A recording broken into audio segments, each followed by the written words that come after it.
Welcome back to another episode of Ad Spend.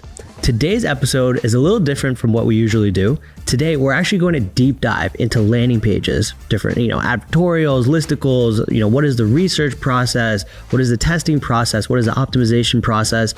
I have the guys from the Arcadia team, Tarun and Ahmed here, and we're about to get right into it.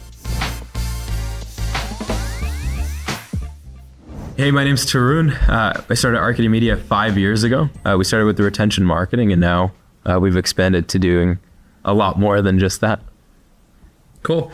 I'm Ahmed. I'm head of growth at Arcadia Media. I love marketing. I love direct response. I love talking to people and just getting what really triggers them. And I really enjoy doing this because I think with the correct way of doing marketing, you can literally do anything in the world, whether it's scaling a brand, scaling a restaurant, scaling any kind of business. So I really enjoy what I do day in, day out. What if I said you're wasting nearly 30% of your ad budget?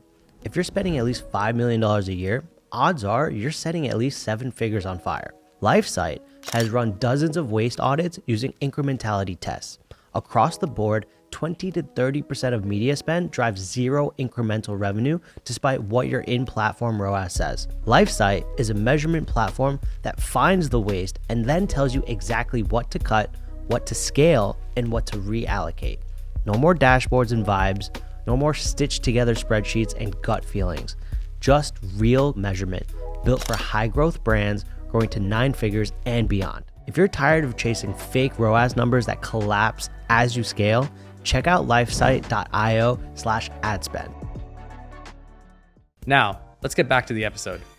So let's kick into it, right? We talk a lot about, media buying structures and creative and how to go about testing these different things on this podcast. But what I really want to do is dive into the landing page side of stuff, right? Mm-hmm. We've worked together, we've tested a lot of your guys' pages, which have, done really well for us. And you guys have also worked with multiple, 7, 8 figure, 9 figure brands, helping them, reduce, their CAC and get some alignment, right? Mm-hmm. So I want to set the scene here, right? This isn't new, right? The idea of using a landing page isn't new. What I would say is very important now is to have the most congruent funnel from start to finish. And I think it's more important now than ever because there's so much slop out there, right? You have AI, generating tons of ads for people that 90% of it looks like garbage. You have people, using ChatGPT, Claude to just whip up copy for landing pages. And, people are just throwing shit at the wall and seeing what sticks, right? Mm-hmm. While AI is great for all of that and as a helpful tool to, help you get from 0 to 1, I definitely think there's an art to, copywriting, to figuring out what images make the most sense in, certain places. The actual styles and the way that certain landing pages flow from top to bottom, and then also the different styles, right? You have, advertorials, you have listicles, you have sales pages. There's so much out there to test, but I want to get into how someone should actually get started with creating their first landing page, right? Mm-hmm. Walk us through, let's take Obvi, for example. Okay. We have, our collagen peptides that are, sitting on the website, they're in Walmart. In my opinion, collagen is a very, it's a very common supplement out there, right? Mm-hmm. It's a commodity, it's very, it's available everywhere. You can go to Amazon, I can go to Walmart, go to Target and go get whatever, something for cheap, right? The problem is that I know that we have one of the best collagens on the market, right? From the formula to the price points to everything that, the flavor and the way that it dissolves, everything. I know that my collagen is the best, but how do I get that information across to my potential, consumer? That's the hard part. So let's use that as an example. How would I get started in saying, you know what? I need to send my traffic to a page that tells you why you need to buy this. Yeah. Well, here's the thing. Where do we go? What's really interesting, right, is even with collagen as an example, every customer uses it for a different reason, right? So the three of us probably have different reasons as to why we want to use collagen. There is going to be one that's maybe an outlier, works really well. But what's interesting is, you touched a little bit on AI. What we found was it's not just because there's so much more out there that effective and congruent landing pages are working well. It's also, as of July of this year, I'm sure you guys are familiar with Andromeda, right? And so when Meta Andromeda came out, essentially what it was allowing brands to do is just figure out what customers resonate with. And instead of launching a campaign and, finding one or two outlier videos and then changing the hooks, you were able to just completely target very different personas and find person A and person B really like my product, but for very different reasons. And so as you start to identify these personas, I think that's the best time to start building these landing pages, because at the end of the day, I think the mistake most brands make is assuming that, this is why my collagen's better than everyone else's, and that's what the market values, when really it's such a different reason that everyone wants to buy. And so building the landing page according to, what Meta has identified works really well has kind of been how we go about starting that process, like what angles work well, what ads work well. And again, I think many people, and I know this is about ad spend, right? But many people do the mistake of not really listening to Meta and just kind of trusting their gut right away. But Meta, again, has 52,000 touch points per customer. And it's just much easier for them to make a judgment of what your customer wants to see. And so I honestly think launching those ads, testing out different angles, and then based on what the response is, building a landing page according to what ads actually get the most engagement. That's how we've been going about it. Love that. So it sounds like part one is the research phase, right? Yeah. Understanding what are the different angles and personas that I can hit for my product, right? You hit the nail on the head where collagen, right? It has so many different benefits: hair, skin, nails, joints, gut. Okay. Now within that, there's probably different reasons why somebody wants something for joint health, right? I'm a runner and I run a ton, my knees hurt, right? Or I go hiking, my ankles hurt. Or there's so many different personas to hit, but if I'm sending all of those, those different personas to a product page, how do they know what's right for them, right? So let's dive into a little bit on how you guys do the research, right? Where do you guys start? What do you guys look at? And how do you get that process done? Well, yeah, you mentioned a really great point. You really believe in the product. You have the best collagen out there. But how would you position yourself to a cold audience that have no awareness of anything about Obvi against all the other competitors in the space? Well, I think in my opinion, and based on a lot of data that we've seen, you got to hook people on emotion. For example, a practical insight, I've been working with a supplement brand, and they sell vitamins for kids, but the target audience is parents buying it for their kids. Now, they won't see the benefits directly, if they take it themselves, so it's more beneficial for the kids. But we're leveraging the sugar angle so they can capture awareness. And they really believed in the product, and they have the best vitamin brand for kids. But how can you get people to know that? So essentially what we did, we just tested out an angle and the sugar angle, and we were the ad creative literally said this: did you know kids consume around 65 pounds of sugar annually? And the parent would be like, oh my God, tell me more. I realize that, yeah. They click on it, they go to the page. Now you've hooked them in an emotional state of what kind of consequences does sugar have to a kid's body. Now you got them hooked in an emotional state. Those emotional triggers is what you can target people for the different personas that you want to go after with. So if this persona we're targeting parents that want to get their kids to be healthy, I've done the job of building the emotional buy-in, because if I can build the emotional buy-in, no matter the price of the product that I'm pitching to, most of the time won't be affected if we had a really great emotional buy-in. So if we were to increase price by 10, 20%, whatever it may be, your conversion rate might remain the same because we have increased the emotional buy-in. So, you take it through the emotional buy-in process, you position your product, and then you go into the logical state. When you get to the logical state after building emotional buy-in is when you can really pitch with conviction that your product is the best out there. Now you have a much easier process to convince a customer that you're the best, rather than just pulling an ad right away telling we're the best college brand out there. It's like off topic, but like every real estate out there in the market, we're number one in the industry, whatever it may be. So that's at least a way of getting people emotionally invested, and then building on positioning authority and logical state at the end of the the process of the landing page. But that all ties back to research. So how can you identify the different personas, the different reasons, what are their challenges, what are their fears, so you can embody the customer persona they're trying to speak to, and then have, and I think AI really doesn't do great of a job in terms of embodying customer persona. Yeah. You really got to figure out what people actually feel when, they go through that kind of phases. So that's at least a part of research that really matters a lot, of embodying the customer persona, building it based on emotional triggers, and then driving it down to the logical state of that. I mean, Ash, I'm curious, because you've seen our research doc. Was there anything in there that stood out to you? No, I think you guys dump a ton into it, right? I think you guys do like a very big deep dive, and that's what I think is very important, because one, let's just say you find a specific angle that you want to run, right? Again, go back to the collagen angle with, maybe hitting runners, right? They develop runner's knee or whatever it is. What if that is a problem that my product can be a solution for? Now understanding what exactly is, the things that runner cares about, right? On an emotional level, right? It's like, well, I feel like in 5 years from now, I can't run anymore. Or, I'm waking up in the morning and I can't even move that much.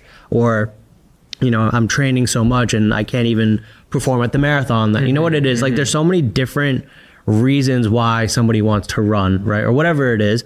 I think being able to get just a dump of everything possible to then calculate, okay, well, what are the ads going to look like? What is the actual copy going to look like? I think that's where it's very important to have this. So my question back to you guys is, how do you deliver that? Like, what is your process of getting that information to at least start? Yeah. I mean, you want to go there? No, I'm going to go for it. So, we really got to study at least the historical data of, what angles and what ad creators have been showing some kind of promising, soft metrics. At least doesn't have to be conversion rate, but at least, if you've got good CPMs, good cost per click, but a low conversion rate, you've been capturing attention, but not necessarily converting. So we're reverse engineering based on, what has shown some kind of promise. And then I'll tell you this, you really got to know the demographic that you're speaking to. So if they're runners, they're probably maybe this majority sitting at the bottom, like younger demographic. And we've seen younger demographic doesn't really resonate a lot with long form content. It's like they don't have the attention span for it. Right. So if you were to have a VSL ad, it's like a minute or two, and then you drive them again to an advertorial for long form content, that is not going to perform. But if you have a VSL ad that would lead to like a listicle, 10 reasons why, then that would actually pretty crush. If you have an older demographic, both VSL ads, advertorial might work, VSL ad, listicle, or ad static to like an advertorial might work really well. And we've seen, like, based on stats for older demographic, we have around like a 34% completion rate, people going all the way to the bottom and actually reading the long form content. So you just got to know your personas, you got to know the demographics. And then based on that, here's how we can strategize for the congruency of ad creatives from the start to the landing page. We got to make sure we're studying, like, what is the bounce rate? What's the drop off rate? Are people engaging with the angle? Do we need to like do a copy restructure? And then based on those analysis, we take a look from the people who have scrolled all the way down to the offer. What is add to cart ratio? Are people engaged in the content, but the offer is not, appealing enough for them? How can we make it, very stupid enough for them, to buy it? So those are at least like the small things that we take a look at that really determine how we can optimize for the page. Because realistically, before we go live with any landing page, everything is done based on assumption. So we need at least something to work with in terms of data so we can keep optimized for that.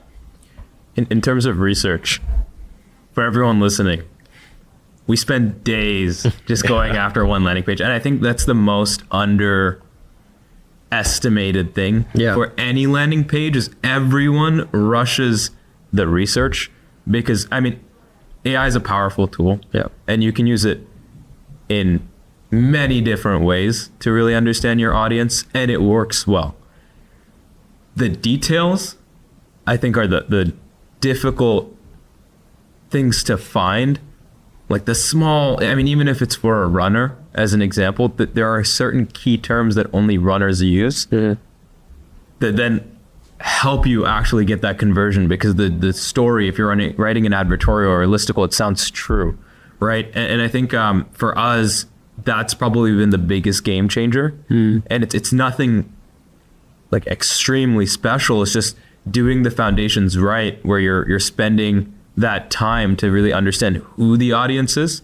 And we've talked to a lot of successful advertising agencies, even the ones that create the massive ad campaigns for the Super Bowl as an example.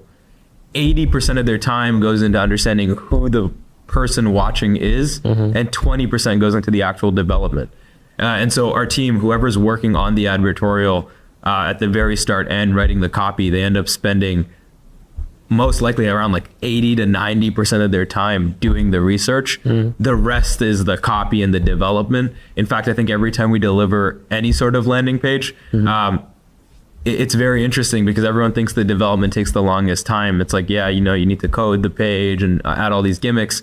But what we found works the best is just actually spending that time to understand who the customer is, going into the Reddit threads, going into even like if you're using AI, asking it, where do these people hang out? What can I check to understand it a little bit better? And then with your team members, I think that the main thing is, even them just being good marketers, like being able to analyze things when they're going into like even a grocery store as an example, like paying attention to details.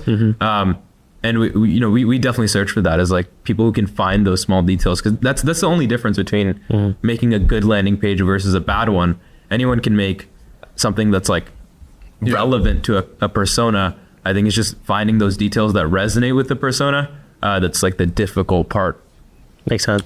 So just to add one more point to him, is because with like everything going on right now, AI ads, the freaking offers and whatnot. I think what we've been seeing recently with the very direct response approach and why advertorials really work, because it's coming in from like a third party persona, somebody speaking about their transformation story, which adds a part of authenticity. So if we're doing those kind of small details that we're going after for runners, for example, what can we do to go into like the Strava app, the runners app, use and figure out the common lingo they use within the app. Now we're speaking really direct to those people in a very authentic approach. And it's not just we're trying to sell them something for the sake of selling. So the authenticity part is really important. That's why advertorials have been really crushing recently. Yeah, makes sense. Okay, so research phase is done. You guys do, a complete dump on this, and you understand who the person is, what they care about, how they talk, their desires, their beliefs, et cetera, et cetera. Now moving on to the actual page development, right? There's so many different formats, an advertorial, a listicle, or like a long form sales page, or a PDP, right? How do you guys make the distinction of, well, we're going to use this style versus another style? I think so based on the research phase, we base it off from the personas that we're speaking to. So I have this instance a lot with the brands I speak to on a day-to-day. And my distinction and how I differentiate which format we should go after is really like what the funnel, what the historical data of the ad account has actually shown us. So if they have tested a lot of different landing pages in the past, and I see they somewhat tested our approach before, like in terms of direct response, advertorials, etc., but short form content has always been the best for them. Maybe like not a super long form content, maybe like half advertorial, half landing page, like a short story, and then we can transition into a regular landing page, and then position the product then. Because what I see most is like, I see like a really educational ad creative, I'll click on it, and then I'm being pitched right away. Where I needed just a little bit more information, at least to, warm me up a little bit more. Sometimes, I work with one of the top spenders right now. They've been running like a listicle for such a long time, and it's a very top, 12 reasons why, and it's a very short one, and it's literally just a static or a video creative. because the target customer that we're going after is a busy individual, doesn't have time for all that kind of stuff. So long form content may not be the best, but the direct response approach and how we're speaking to them resonate the best with them. So really depending on the customer avatar that we're speaking to, end of the day. Marketing across multiple channels can be pure chaos. One platform says scale, the other says pause. The CFO says cut the budget. That's where Lifesight comes in. It combines geo experiments, MMM, and incrementality adjusted attribution in one unified platform. You get causality, not just correlation, and click paths. But the best part is it doesn't stop at measurement. Lifesight gives you accurate plan forecasts with actionable recommendations like cut this campaign or scale this channel. If you're spending real money and don't know what's actually moving the needle, you need to try Lifesight. Get started with a 30-day free audit and platform evaluation by going to lifesight.io/adspend. They'll show you exactly where your spend is being wasted, no strings attached. Now, let's get back to the episode. So let's say, let's pick an example. Let's call it the listicle, right? I think a lot of, brands or products can benefit from, it's easy to like kind of replicate, hit different personas, et cetera, et cetera. That's why I really like, testing with listicles. Walk us through the process there, right? What are the elements on, a listicle that will make or break a page, right? You have your headline, you have kind of like a little introduction to the page, and obviously you have, the reasons why and the blurbs for each one, and then you have the images, right? How do you guys go about coming up with the copy for each one? And, I'm sure there's a science to this, right? To make this work. So give us a sauce, like how do you create, a high converting listicle? In my opinion, I think, this is a very short form process. Every step gotta sell for the next step. So ad creative, capture attention, we sell it for the listicle. 10 reasons, each reason gotta sell for the next step. And when you get to the bottom of it, the offer is really important. So we gotta really entice them to click on the next page to go to the offer. But realistically, the kind of messaging that you're speaking to them. For example, gummies right now. Everybody's selling gummies. What can you do to go against the market and rage bait people? Like, gummies are not healthy for you. If you're taking gummies with sugar right before bed, you're not brushing your teeth, that's a sign that you're gonna have cavities in the future. So if you are, a teeth company or, that sells teeth products, that's a direct response approach that you can go after. And I guarantee you that you're probably going to have low CPMs because it's literally against everything what's trending right now, that would capture attention. So you got to figure out the recent trends. You got to figure out the recent scientific trend as well. So, we're working with, a women's health brand, and we're targeting middle-aged women. And one of the things that we keep speaking to them is, they get a lot of common symptoms for a lot of diseases or a lot of problems. And most of the time, the doctor's consultation is not really what they want to hear. So when we speak to them, are you suffering from this? Are you doing this? All that kind of stuff. And then we're really trying to resonate to them. So for listicles, obviously the congruency from the beginning to the end is really important, but it's really easy to test for for different multiple personas. Mm-hmm. If you can keep testing regarding that, then you'll see the data and the science approach of what really resonates with your audience. But I do want to emphasize a big factor of listicles is the offer that really matters. But if you want to make people aware, at least early on in the awareness stage, just speak to them to the different reasons of why, of how their symptoms are actually affecting their daily life. Mm-hmm. The current state, the problematic state. If I'm able to resonate to the problematic state in the current state right now, and then I tell them the desired outcome, and then I bridge the gap between by building that emotional buy-in, then it's a very easy way for me to position the offer and the product as the best solution for them. Mm. So I guess this is something that I've been struggling with, especially with listicles, right? And I'm glad you brought it up, right? So again, let's take something basic where 7 reasons why runners are, taking Obvi's collagen. Mm-hmm. Okay.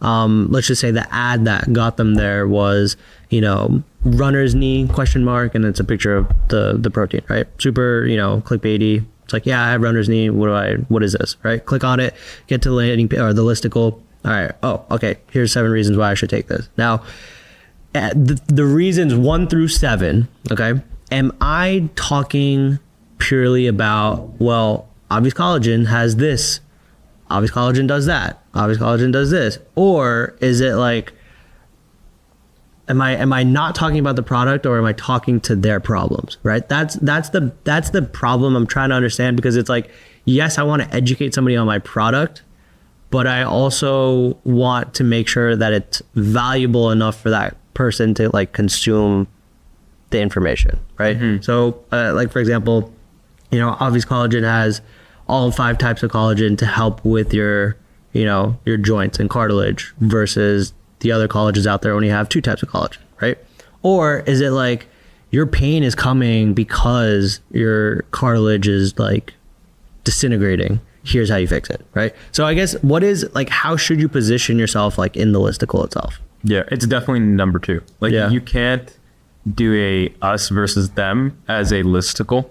I mean, maybe you can, right? Like the 7 best collagens if you want to, but like essentially for creating that buy-in, you have to start with things that just resonate with the customer. Like it has to be something that I look at and I'm like, yeah, that's a solid point, right? And so going back to the research, it's just about understanding where they hang out, the questions they ask, right? What are the most common questions that runners are asking? Mm-hmm. And if you're able to find one and you have solution to the first question or the most common question on the first reason, they're more likely to continue scrolling, right? Like I think the prerequisite every time anyone starts running an advertorial or listicle is the fact that they get clarity and seeing like how far they actually scroll or the customer actually scrolls. Mm-hmm. And you need to make sure that at every stage there will be a drop off, but you also just need to make sure that you start with something that they're very familiar with. Mm-hmm. And then you can start educating them as they continue to go down the listicle. And that's what we've seen work well, is just because,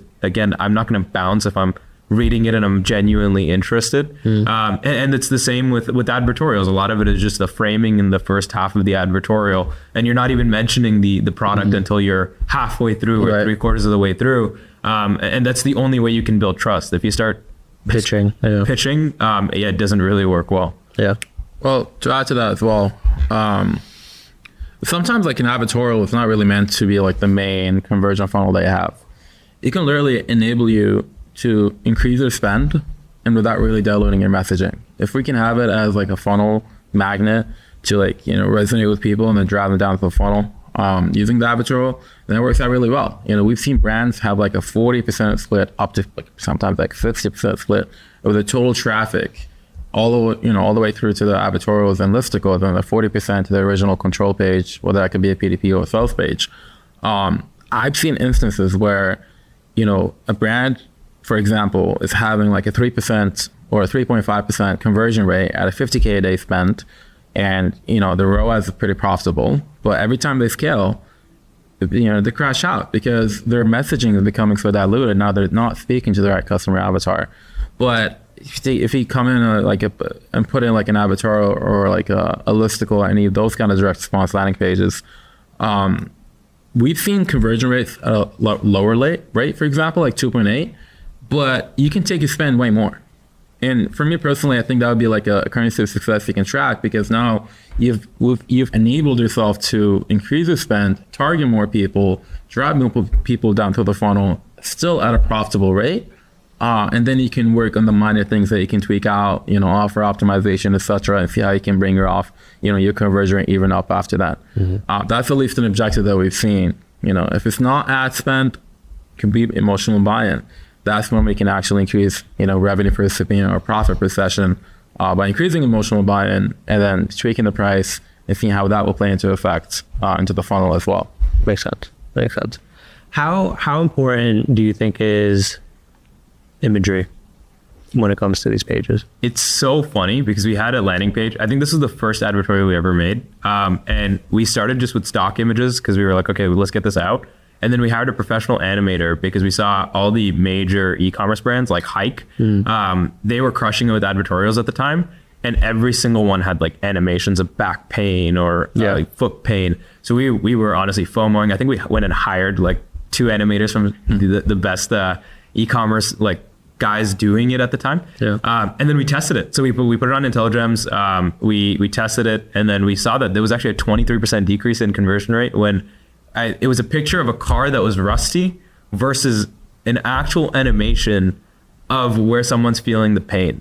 And that's when we realized like sometimes what you believe is might work well just doesn't work well. And honestly, I don't think there's too much we've done to be able to figure out like what is the optimal images, because animations help a lot with like complex problems. And so realistically, it might increase your conversion rate, but at the same time, we've seen some of the most untraditional like images just work really well. And our hypothesis was just that it seems more raw. It seems like a normal blog. It seems like someone just put this together right now. And sometimes like that will go as far as the web development. Like the actual page itself might not be super optimized. It's not meant to look like extremely pretty. But what it does do is it feels a lot more like someone just typed this up and then submitted it. And so like we've been trying to be a lot more intentional with it, but I would say imagery is probably one of the best things to test, just because it changes the conversion rate so much, and it's very hard to predict what customers will actually resonate with. And I think the only way you can do a good job at that is also just,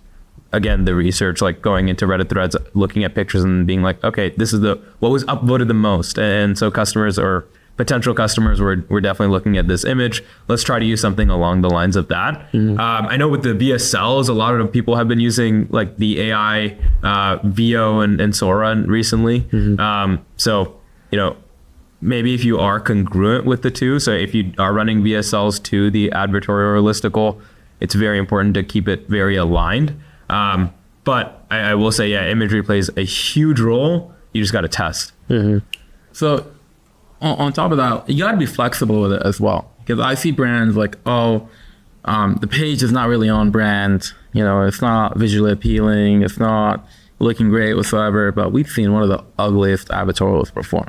Like literally take a look at this, like what is this? And then people still go through it, they'll still behave on it really well, and it will become like a top performing advertorial.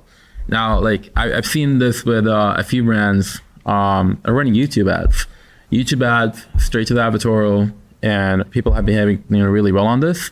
And the imagery that you are resonating with and capturing attention to plays a big part if it becomes like in the early part of the landing page, because you still got to account for people who's going to skim through the page. If I were to skim through the page, do I still get the same idea? Do I still get the same point, etc.? So it's really important to test and be flexible. You're targeting cold audience. You don't have to be on brand. Your middle funnel, bottom funnel pages can be on brand, but your top of funnel, you can play around with it, a little bit more. I think people underestimate like the one very powerful thing about landing pages right now is the reason people are paying so much more attention to it is because of, again, just market sophistication, right? Like every merchant's getting better at running ads. Everyone is trying to optimize their landing pages, optimize their ad creative. And that's why landing pages are becoming so much more important, is because you want to stand out, you want to be different than the other people in your industry. Now, where we see an opportunity and where most brands haven't really taken the time to get ahead is also just understanding that a landing page is a part of a broader funnel, right? And so like I've talked to Taboola a lot, I've talked to Outbrain a lot, so even like the native advertising platforms, but it even goes in as deep as with your retention, right? Like can you tag where a customer came from? If they are for an orthotics company, it could be a doctor because they stand on their feet so much during the day, but then there's also people who have bunions or plantar fasciitis, right? And so if you're looking at all three different angles and all of them are coming in from different listicles, different advertorials, are you able to tag where the customer came from? Because that also gives you the opportunity to then sell to them on the same pain point with different products, right? And so a lot of the larger companies that we work with, I would say like when you start getting into that 9-figure range, they're not looking to just optimize their landing page because they have, a ton of people working on the landing page every single day. But what makes the listicles and the advertorials different is they get the opportunity to expand into new markets. And those new markets are huge unlocks for the business, because now they have a blue ocean of why their product solves a unique problem for this new market that they didn't even know existed. And it goes back to like how you choose what you want to do, because at the end of the day, if I sell a product that solves a problem for someone who's like 60 plus, the landing page that they're going to look at, it needs to be a lot larger in terms of like text size. It's something that people don't even think about, but text size needs to be a lot larger because their visibility is a lot worse. And then for them, the emails also need to have a larger text size and larger CTAs, versus if it solves the same problem for someone who's in their 20s or 30s, you're really just trying to sell them right away. You're sending them to a different PDP just because they most likely won't read through the entire thing, right? They might just be busy. They might just want to buy now. And so the CTA needs to be much higher. So I think people can really take advantage of how unsophisticated the market is right now when it comes to landing pages, because a lot of people focus on that bottleneck or that piece of the funnel and not really think about the broader funnel at hand and how you can leverage all the data you're actually collecting. And I think, even if your brand was to get acquired, that's probably what a VC would come and do and be like, oh, they have this much data on this person or this type of persona. Let's just sell them more products. Makes sense. So obviously we're towards the end here, but I want to get into what the actual testing and optimization looks like, right? Obviously you've developed a page, you've done the research, you've gotten the copy in. Now it's time for testing, right? What do you think is the best way to go about testing these pages, and what are you looking for so that you can later optimize? I would say, so for like a first project, whenever we work with a brand, I don't like to start completely fresh. That's why I take a look into the historical data of the account and what kind of angles have shown some kind of promise. And if I can actually reverse engineer their top spenders, their top, ad creative spend, and how can I figure out a strategy that I can at least build the traffic 50-50 and then go into the testing phase then. Because then I'm sending qualified traffic to the advertorial, to the page I was sending it to. And then based on the data, we take a look, what is the navigation scroll? Where is the drop-off rate? Where are the people behaving on mobile? Where are they spending the most time on? I mean, what are the tips and tricks for the advertorial people that want to watch? We've implemented like Facebook comments at the end of the page on the advertorial, and we check the heat map data. We can see like it's all red. People are spending the most time over here. And it's literally, Facebook profiles, people are quite like, answering questions or asking questions. So you're hitting two birds with one stone over here. Social proof, number one, and then you're answering frequently asked questions. So that actually really helps, increase the conversion rate of the page, because now, they're reading authentic comments, being very transparent. We, put in some, one negative thing about it just to be like somewhat, authentic about it too. And then the other things that really matter, how much. Huge one. What's up? The headlines. Headlines a huge one. So we got to figure out how to get people to scroll. And then another big part is the offer is always important. Like this is a big key component of a lot of things. So when we position the offer, it's got to be something really appealing to them.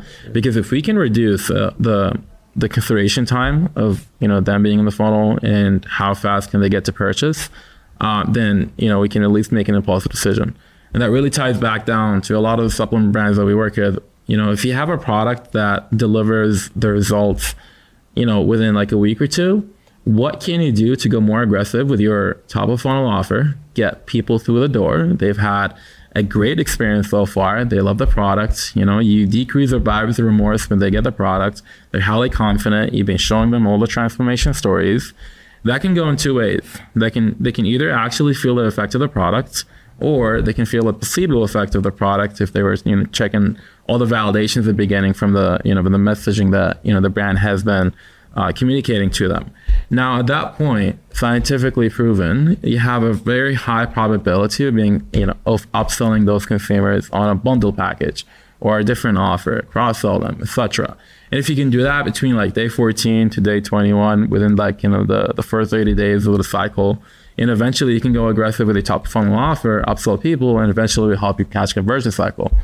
Or in another instance, if we can have a better offer, how can we achieve your LTV in a shorter amount of time using that kind of techniques? So it goes very broad. It doesn't have to be just a landing page. It can go to the offer, to the retention, to the ad creative. You just got to be aware of, what is performing right now that you can double down on the other channels too. Just to circle back to, I think, the beginning of the podcast, just to make it easy for anyone who's listening, it really just comes down to going top down. So look at what ads work, what angles work, start from there.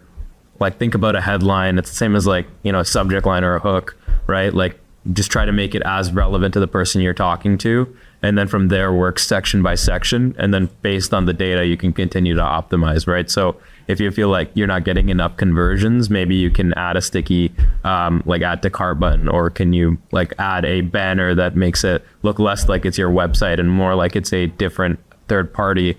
If you find that there's a huge drop off right away or at the very end, maybe you can even add a new domain, right? Like, a lot of people do the different domains or purchase domains just to make it look a little bit more legitimate that it's coming from a different website as well. Obviously, it's very important to be compliant in that process, but at the end of the day, it really comes down to the brand. And that's where, even advertorials and listicles, like, these trends just started because they were working for a few brands, and it's because it was different. And the more brands that start to do it, the more consumers start to catch on that, hey, I've seen this before, right? And so I think it's very important to look at everything top down and then be creative. Like, we've had, right now for our advertorials, like on the research, we're partnering with a research firm where they're actually going and doing deeper dives and doing surveys to customers that are not even related to the store, because they're just trying to collect data, right? And that's an example of being creative for a brand. But then there's also instances of can you add live comments on your advertorial? Does it make sense to actually get customers to engage on that page? And will that increase conversions? Because maybe that's the bottleneck for you, right? But at the end of the day, go top down, understand where the bottleneck is right now and solve for that one thing. And then, just don't give up. I think it really depends.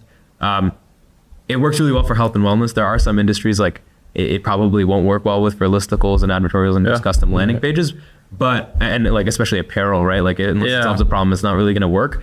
But if you do believe that it will work for your brand, if you genuinely solve a problem, I think most people give up way too early, and it's kind of like the digging for gold, where they stop right before they reach it. And I think it's really just about testing new things and being really creative with it. Love that.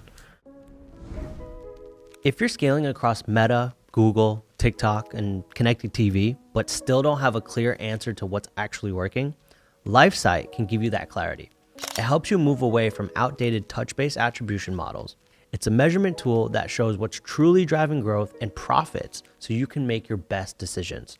They'll audit your ad spend for free, show you where the waste is, and give you a clear plan to reallocate it. If you're ready to stop guessing and start scaling with confidence, get started with your first 30 days on the house. If you're ready to stop guessing and start scaling with confidence, get started with your first 30 days on the house. Check out lifesight.io/adspend or hit the link in the description. Now, let's get back to the episode. Well, guys, appreciate the time. This has been super, tactical. You guys dropped a lot of sauce here. And for those of you who are, interested in building out advertorials or listicles, hit these guys up. We'll leave the link in the description. But we've worked with these guys. We've had multiple landing pages created by them. They've all crushed. So check them out. Thank you guys for being here. Of course. Appreciate it. Until next time, happy scaling.